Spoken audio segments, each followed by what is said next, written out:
how this little guy can both be a friend or a foe in your vaginismus journey. Overcoming vaginismus is definitely more than a physical journey, but let's just talk about the physical for a minute. And if you've been recommended to do Kegel exercises, standard Kegel exercises, you're gonna want to know this information. The physical journey entails that you gain complete awareness and then control of your own pelvic floor muscles to be able to gently contract them and fully relax them at your will, just as you might do with your arm in a bicep curl. Doing standard Kegel exercises is the equivalent of the contraction part of the bicep curl, the upward movement of those pelvic floor muscles. And chances are, if you're a fellow vaginismus sister, your pelvic floor is already stuck for the most part in an overactive state. Therefore, standard Kegels are not for you. You want to be focusing on creating the mind to body connection that allows for a conscious relaxation and release that is in your control. So the relaxation part of the bicep curl, or in other words, the gentle relaxation down of your pelvic floor muscles. And those are called reverse Kegels.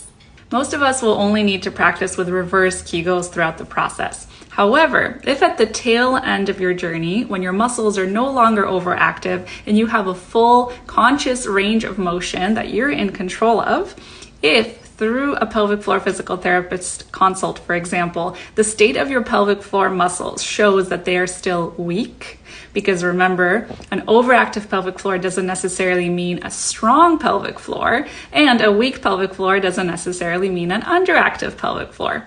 Hence, if yours is no longer overactive, but it could use some strengthening, that is the moment at which standard Kegels can come into play.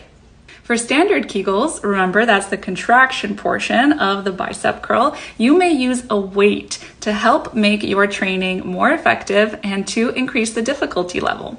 This is where something like a crystal yoni egg comes in. You insert it inside of the vagina and it sits at the bottom of the pelvic bowl as you do your exercises with the purpose of strengthening your pelvic floor. If you try to use it for strengthening though, at the time of the process where you really should be focusing on reverse Kegels, which require no equipment, then this guy can actually work against you in your progress. Hence, if the reverse Kegels are your priority, do stay away from holding a weight like this inside of you for too long. Still, there's no harm in using a crystal yoni egg like this simply for the practice of penetration. So welcoming it inside and then gently taking it out, just like you would practice with a dilator. So would you use a yoni egg? Have you before? Has it been a friend or a foe?